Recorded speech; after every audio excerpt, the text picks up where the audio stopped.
Vamos falar de Getúlio Dornelles Vargas, uma figura que transcende o tempo e permanece viva no imaginário brasileiro. Nascido no interior do Rio Grande do Sul, Vargas construiu sua trajetória política em meio a um Brasil em transformação, marcado por crises, disputas e sonhos de modernização. Ele é, sem dúvida, um dos personagens mais complexos e controversos da história do Brasil, admirado por uns e criticado por outros. Ditador ou pai dos pobres? Modernizador ou opressor? Essas perguntas ecoam até hoje, mostrando como sua imagem é marcada por dualidades e paradoxos. A resposta está nas contradições de sua trajetória, que reflete as próprias contradições do Brasil. Um país de desigualdades, mas também de esperança e luta por direitos. Sua vida se mistura com a formação do Brasil moderno, marcando quase um quarto de século no poder e influenciando gerações de brasileiros, seja pela política, pela economia ou pela cultura. Vargas governou por decreto, por Constituição e pelo voto, sendo amado e odiado em igual medida. Ele criou estatais, consolidou leis trabalhistas e buscou aproximar o Estado do povo, principalmente dos trabalhadores urbanos, mas também censurou e perseguiu opositores, restringiu liberdades e instaurou períodos de autoritarismo, mostrando que seu governo foi marcado por avanços e retrocessos. Falar de Vargas é entender as raízes do nosso Estado, dos direitos sociais, do populismo e da relação entre governo e sociedade que ainda ecoa nos dias de hoje. Seu legado é tão profundo que, de certa forma, ainda vivemos sob sua sombra. Seu nome está presente em ruas, praças, escolas e na memória coletiva do país.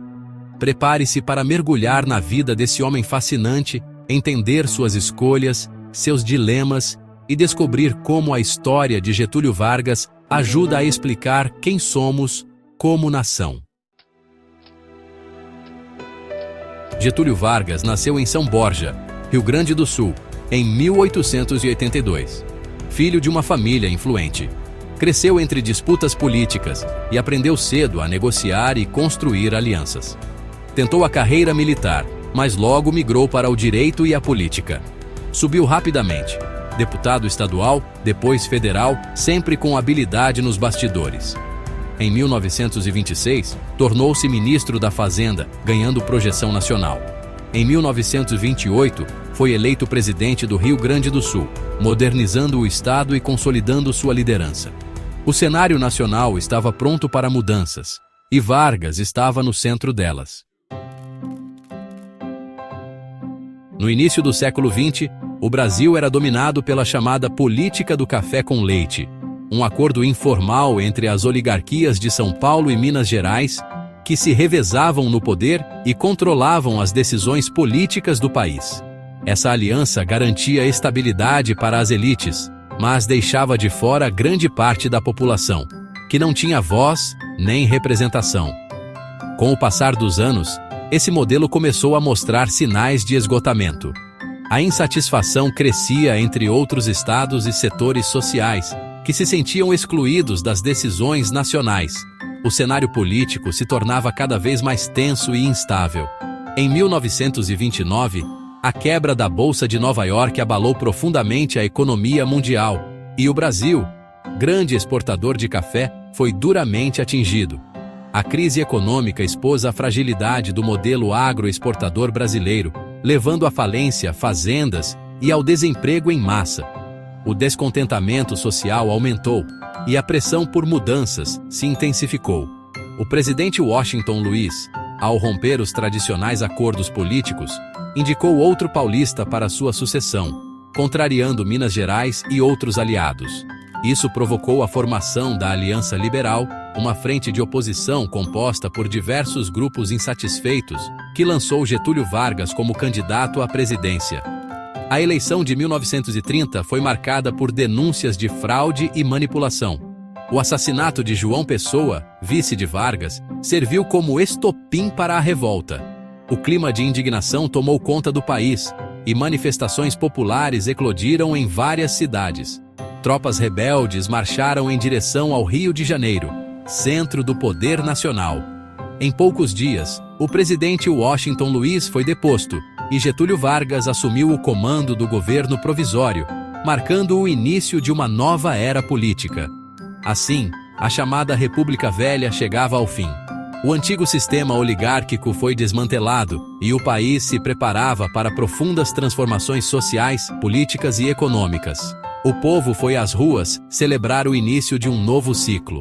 Getúlio Vargas, agora à frente do governo, prometia modernizar o Brasil, ampliar direitos e dar voz a novos grupos sociais.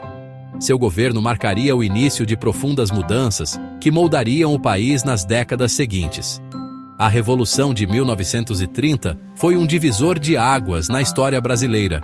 O país nunca mais seria o mesmo, abrindo caminho para uma nova era de transformações e desafios. No poder, Vargas fechou o Congresso e governou por decreto, centralizando o Estado. Nomeou interventores, iniciou reformas e criou o Ministério do Trabalho. O Código Eleitoral de 1932 trouxe o voto secreto e feminino, modernizando o sistema político. Mas a centralização irritou São Paulo, que se rebelou na Revolução Constitucionalista de 1932. Apesar da derrota militar, os paulistas forçaram Vargas a convocar uma Assembleia Constituinte.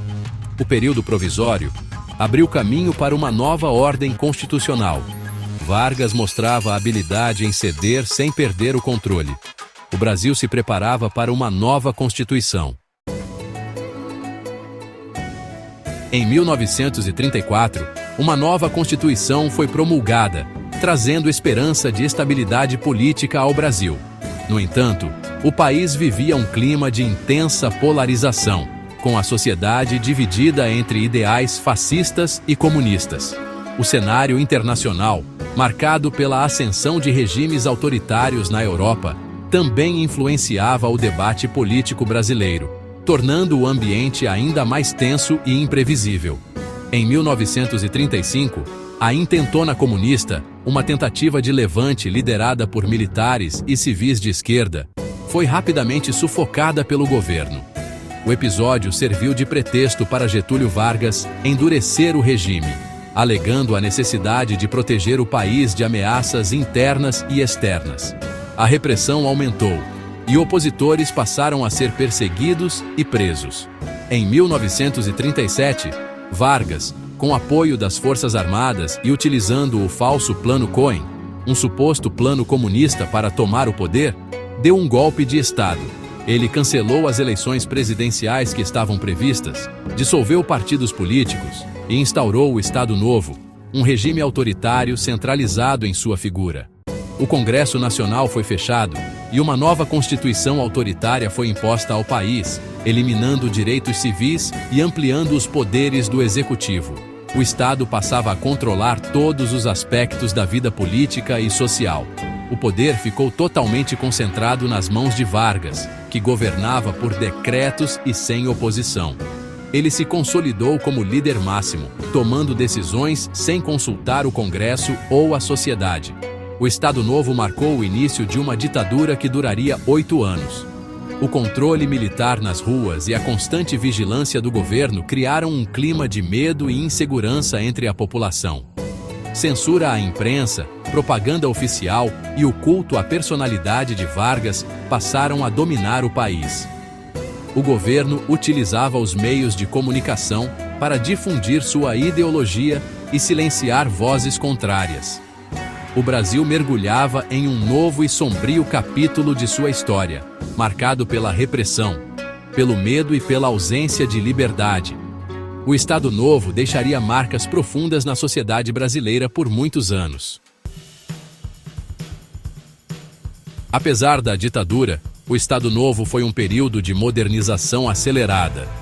Vargas investiu em indústria de base, criando a CSN e a Vale do Rio Doce, impulsionando a industrialização. Na área social, consolidou a CLT, garantindo direitos como salário mínimo e férias. Os sindicatos, porém, foram controlados pelo Estado, limitando a autonomia dos trabalhadores. Vargas construiu a imagem de pai dos pobres, mas usou a propaganda para fortalecer seu regime. Direitos vinham acompanhados de controle. O modelo paternalista de Vargas moldou a política brasileira por décadas. Seu impacto ainda é sentido hoje. Com a Segunda Guerra, Vargas tentou equilibrar relações entre Alemanha e EUA. Conseguiu investimentos americanos. Mas a neutralidade tornou-se insustentável após ataques a navios brasileiros. Em 1942, o Brasil declarou guerra ao eixo, enviando tropas à Europa. A contradição era clara. Lutávamos pela democracia lá fora, mas vivíamos uma ditadura aqui. O retorno dos pracinhas aumentou a pressão pelo fim do Estado Novo. A participação na guerra acelerou a redemocratização. O regime de Vargas estava com os dias contados. O Brasil exigia mudanças. Com o fim da guerra, a pressão interna e externa forçou Vargas a abrir o regime. Ele anistiou presos, permitiu novos partidos e marcou eleições, mas foi deposto pelos militares em 1945. Vargas se retirou para São Borja, mas manteve influência. Em 1950, voltou à presidência pelo voto direto, apoiado por uma campanha popular. O ex-ditador retornava como líder eleito. O povo o queria de volta. E ele venceu com folga. Vargas estava de volta ao centro do poder. O segundo governo Vargas foi marcado por crise econômica, oposição ferrenha e denúncias de corrupção. Criou a Petrobras, mas enfrentou resistência e ataques, especialmente de Carlos Lacerda. O atentado da Rua Toneleiro agravou a crise, envolvendo o governo em escândalo. Pressionado por militares e isolado politicamente, Vargas se viu sem saída. Em 24 de agosto de 1954, suicidou-se, deixando uma carta-testamento que comoveu o país.